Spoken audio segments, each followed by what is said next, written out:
before we proceed, let us pray. In the name of the Father, the Son, and the Holy Spirit. Amen. So, okay,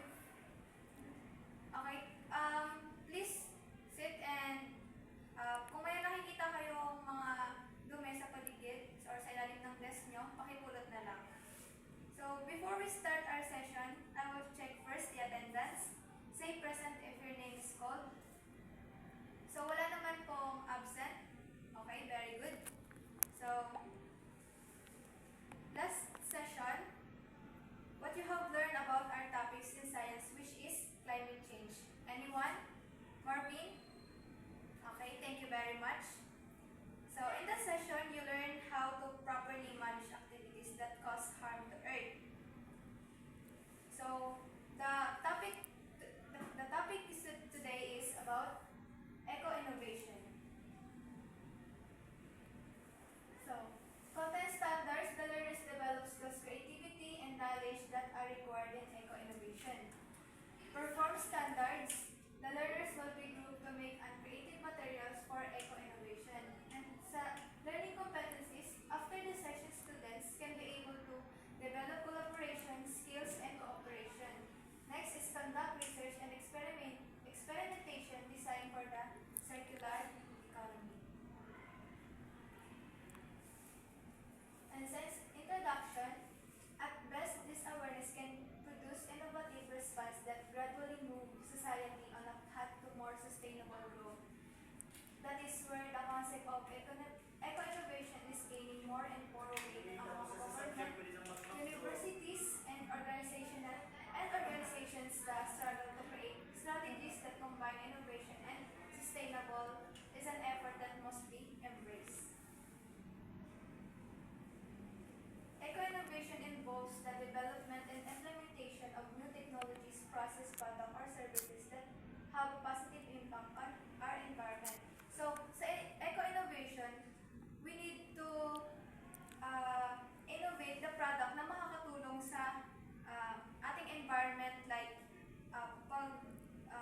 for example, sa motorsiklo, di ba, ginagamitan siya ng gas. So, naglalabas yung motor ng usok na pwedeng makasira sa ating economy. So, ang possible na pwede gawin sa problem na yon is mag-innovate ng motorsiklo using electricity para maiwasan yung mga lumalabas na usok mula sa motorsiklo. Next is, and sustainability goes far beyond going green.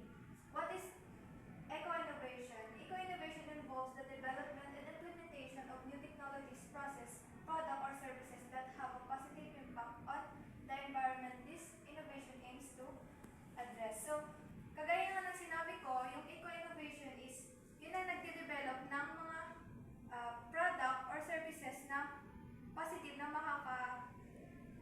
makakatulong sa ating environment na hindi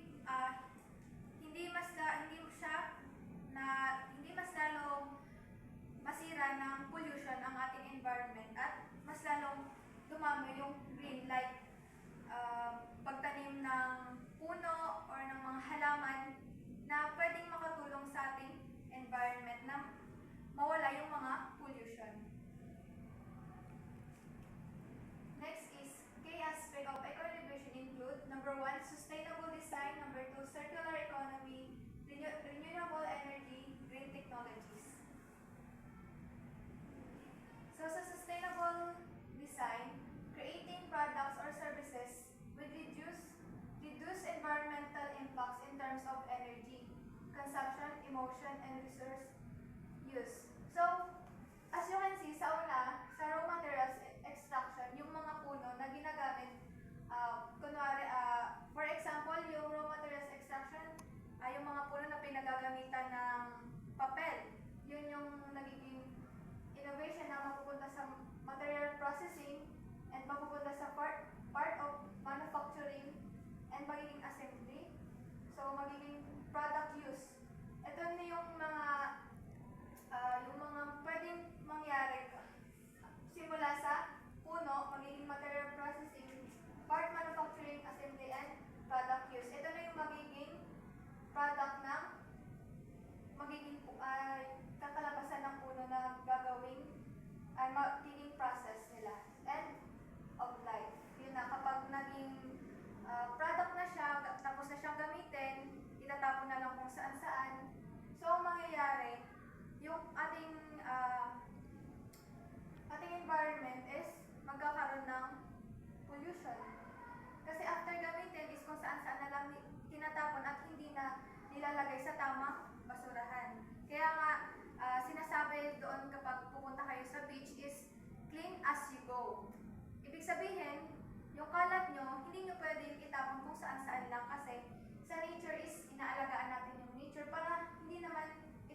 expressing